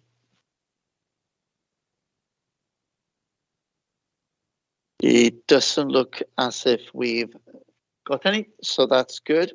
So we're now free to move back on to revisit item 5. And do you want to take us through the formality of excluding the public, Mark?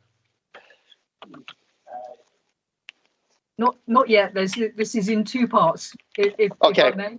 So, yeah, okay, Catherine. Yeah. So it's updates from announcements from me, some of which are fine in the public domain, and some of which are for closed session. So if I may, Chair, I'll carry on. Yeah. So a few general updates first of all. So first of all, on a personal note, this month has seen my first anniversary in role. As a year has flown by. Always a chance to reflect and look forward. I'm looking forward, of course, to consolidating and building on the progress we've made so far, and hopefully leaving some of the dominance of the governance issues behind us and into delivery and influence, which is where we all want to be. We're making good progress with the new governance set up on the officer side. We've had the first meeting of our operations board led by Gareth Jones, who's on the call today, and the executive board is now meeting regularly, focused on looking at key issues such as our people, processes, making sure that we've got the right information flows coming to you as members, which also had not been happening, preparing the National Park Management Plan for your review and hopefully adoption later in the year. And looking at some of the key strategic relationships that we're trying to build. And we're also starting to make some progress on our thinking on diversification of income to the point about capacity within the organisation, learning from what other national parks and other organisations are doing. And we will, of course, be assisted by the audit, which Audit Wales will be conducting, and the help being provided by Welsh Government in this regard as part of the action plan. It's extremely important for us to provide greater surety for staff and for partners and stakeholders, have more freedom of action and be less dependent on Welsh Government grant, which is where we want to be. I'm going to sort of just hope that my colleague Simon, the Director of Nature Recovery and Climate Change, may still be in the meeting.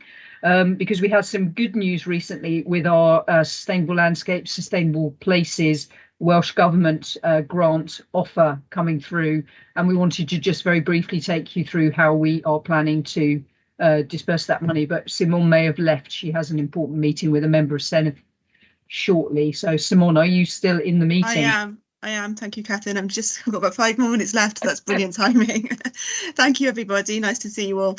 Yeah, just a very quick update on this really exciting project, Special Landscape, Special Places. So Welsh Government programme providing capital funding for the designated landscapes, that's the 8 national parks and the AONBs, for capital improvements that will work towards their special natures and deliver focused programmes. What's really brilliant about this funding round, we had it a previous year, but it's now a 3-year programme, which has been fantastic in enabling us to actually think about bigger programmes of work and how we can use this to leveraging other funding and so on. So really, really pleased to get that. And it's a total of £2.5 million over the next 3 years. And it will run until March 2025. The way that we've structured our application to this, which has been successful, was around 4 sort of programmes of work, and within those there's several different projects and elements.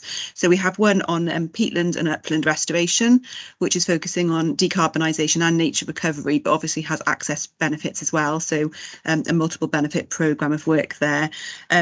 We've got another programme focusing on decarbonisation of transport. So that's looking potentially at how we can work better with communities to think about community transport offerings, but also putting some additional improvements into our visitor centres so that we have electric charging and those sorts of things. So to try and improve that sort of access. We have some already, but to build on that.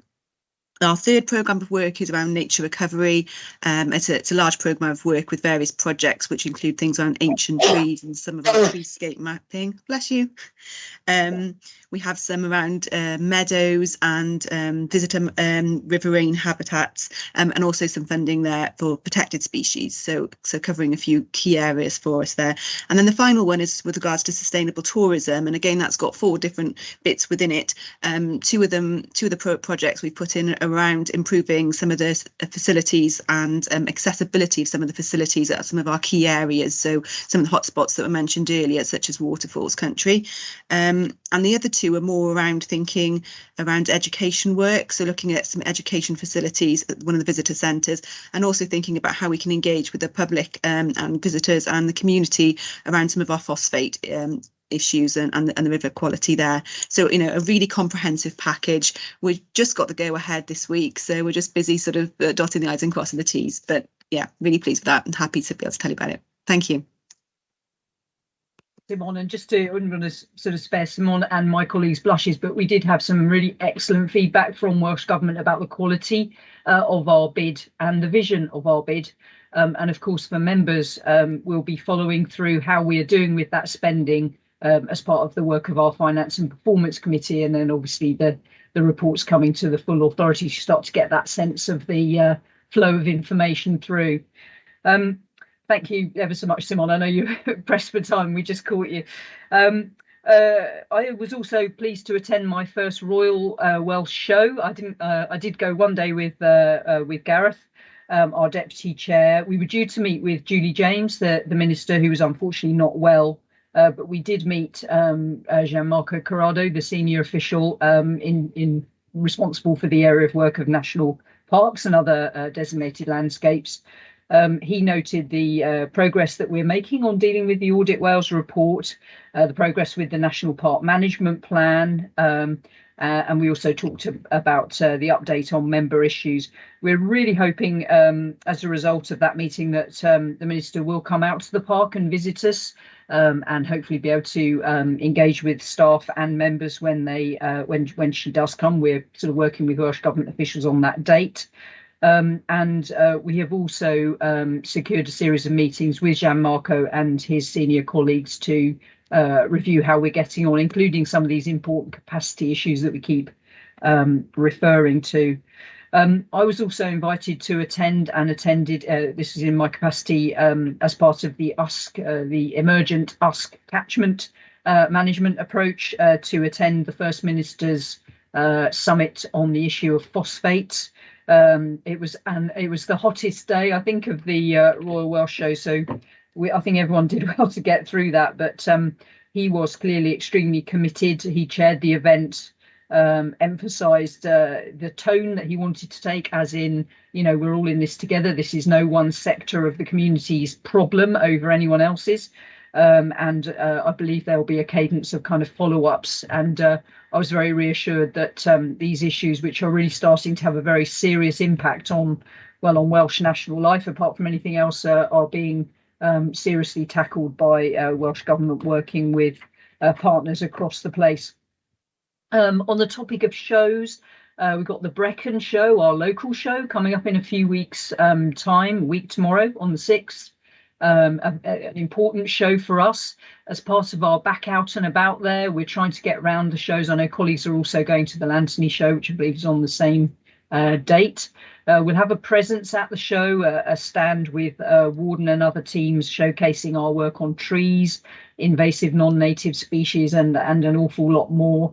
I'd also like to thank the volunteers, our Brecon Beacons volunteer colleagues who will be joining our staff there to present things. And I know myself and a few other members of the team are planning to be at the show. Greatly looking forward to it. I'm pleased to say that the new play equipment at the Visitor Centre has now been signed off. Again, huge thanks to the team there who've made that happen. Really pleased to have that available for people just at the start of the school holidays, or just as we're into the school holidays. I'm conscious I'm giving you a lot of updates. You'll recall at the AGM, I did make a commitment to you to get a regular update to you, so that as members, you've got a much more regular feed of information about what's happening in the authority, the good news, you know, things that you will want to know about when you're talking to your stakeholders. I'm just waiting for a new member of staff to start in my office in early September. And then we will be able to follow that up. So, you know, that intent is still there, and I didn't want to let that one lie. But do just a reminder of the great work that our digital comms team do in terms of, our digital comms person, makes it sound like more than one person, in terms of managing Facebook, Twitter, etc. There's an awful lot of good material there. Do retweet, promote what we're doing, use it as an information flow. There's some really fabulous stuff going on all over the place. And as we work to get our performance reporting and our workflow reporting happening, hopefully it'll be much more routine for us all to be able to celebrate some of the great stuff that's going on. Just turning to a slightly different topic as my final update element before we move into the next section.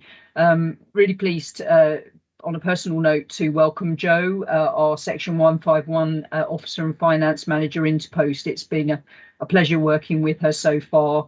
And we're looking very hard as a new team about how we try and shape ourselves to deliver for the future. And obviously finances are a really key part of that.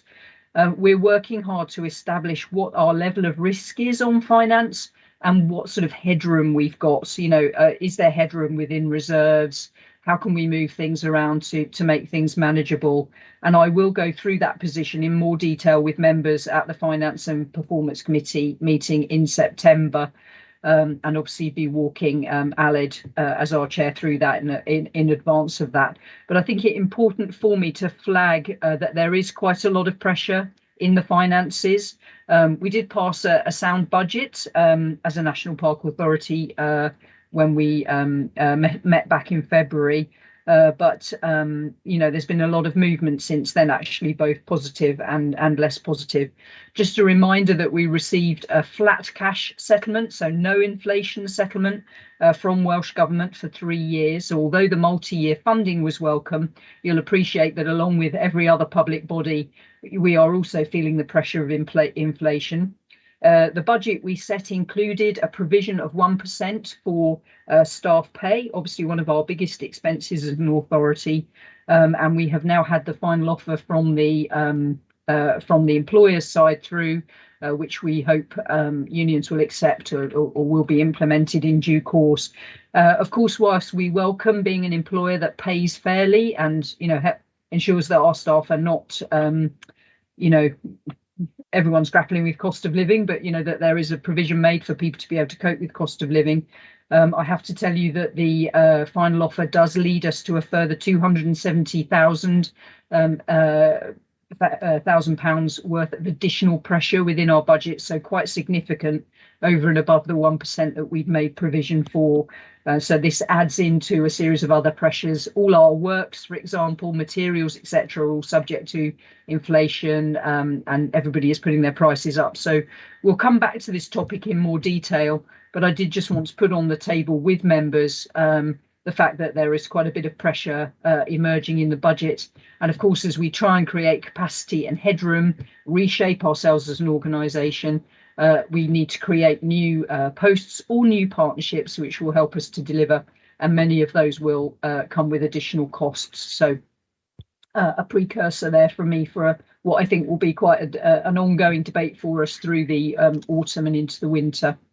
So thank you, Chair. I will stop there. That's the end of my first part of my update. Oh, thank you very much, Catherine. Are you willing to take just a couple of brief questions if there are any, Catherine? Yeah. Okay, sure. Then I'm trying to look here. Yeah, Ian. Thank you very much. Ian McIntosh. Thank you, Chair, and thank you, Catherine. It's just a quick question, really, relating to the Royal Welsh Show. I was up there pretty much every day in a political capacity, but this is something I've already spoken to Gareth and Aled about, really. I just think that going forward, we could perhaps do with considering having a presence there. It's a big opportunity to sort of, raise awareness amongst the public about what we do and why we're here.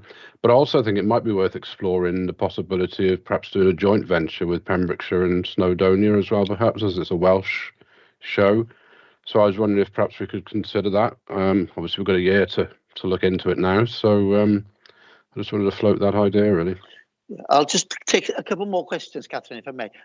Simon, you have your hands up. Simon Howard, Councillor. Thank you. Yes, thank you. Chief Exec, may I ask a question of you in reference to what we've had today from reports from the audit teams from this afternoon?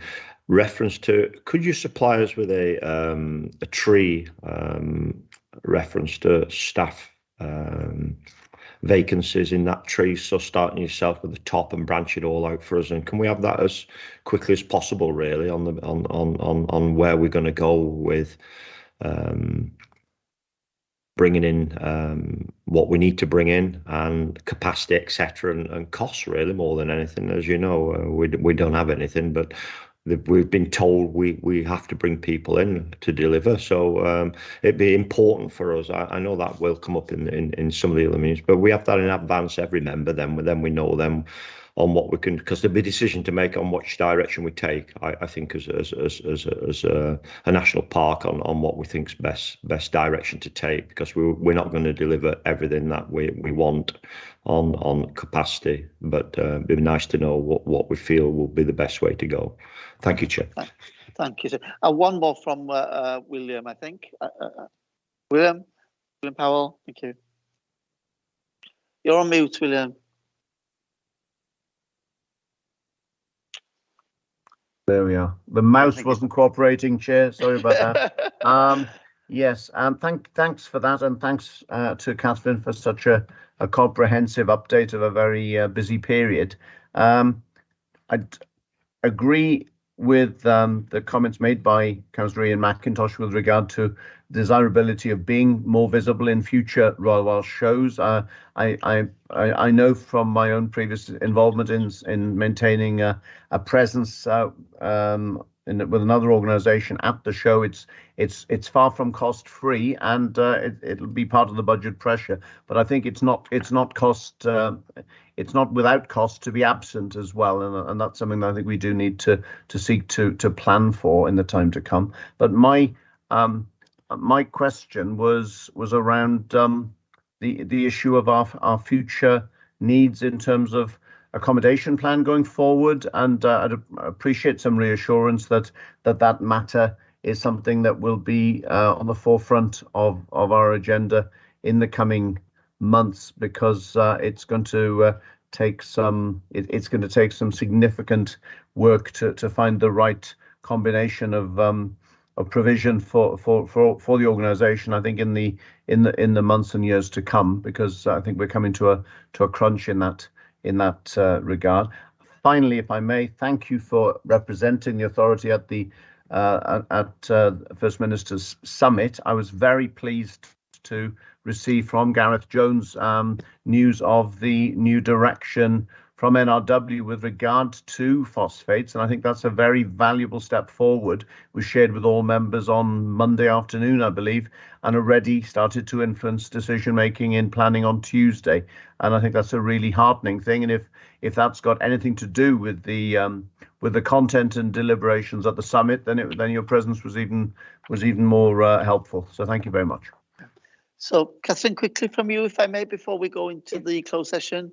Of course. So just very briefly, thank you for the questions, councillors.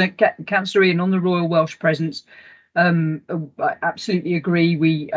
So first of all, to say the comms team is one of the areas where we would hope to create some additional capacity with Jodie and her team.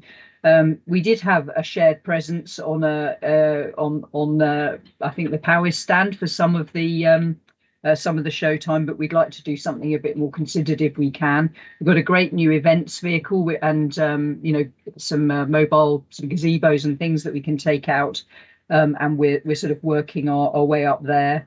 We did some joint sponsorship as part of National Parks Wales, which obviously we now chair with our colleagues in Eryri and Pembs Coast, sponsoring some of the key events. And I think Councillor Gareth presented one of the awards of the things that we sponsored, but I think it just all needs a bit more kind of bringing together. I agree, and will be a choice about what we choose to spend on kind of comms and outreach. But I think in principle we built on, we did what we could this time. We'd like to do more if we can. Councillor Simon, on the vacancies. So I think step one would probably be to show members what we already have. I think, you know, staff are also asking for a clear view about what the organisation looks like today with the new directors and programme manager coming in. We are working through a process as the executive board team to look at where we have the capacity issues as part of the Audit Wales action plan. And I think probably step one would be to start to highlight to members the areas that we're thinking about and have a discussion around that before we move to defining actual vacancies. But just to reassure you, it's something that we're giving a lot of thought and consideration to as my new kind of board colleagues get into their roles and start to think about what we need, the work of future beacons and the various pressures that we have. And then Councillor William, on the accommodation plan, yes, we are giving it urgent thought. Again, my colleague Gav Jones is, I believe, still on the call today. He's arranging for us to look at some of the available accommodation, including the accommodation Powys are taking with the police locally, just to see what our options are, whether we might need to do an interim move. We are working to try and create the capacity to look at the accommodation issues, which we're very mindful of, and we'll bring an update back to members as soon as we can. And on the phosphates planning guidance, I think that was serendipity rather than anything to do with me being at the summit. But again, it was welcome that guidance came through. So thank you for those questions. Okay, thank you, friends. I'm not aware of any other business, so I think we're now free, Mark, to go to that closed session, and I would ask you to introduce us as appropriately. Thank you, Chair. I can say to members in making this decision that the briefing from the Chief Exec will disclose information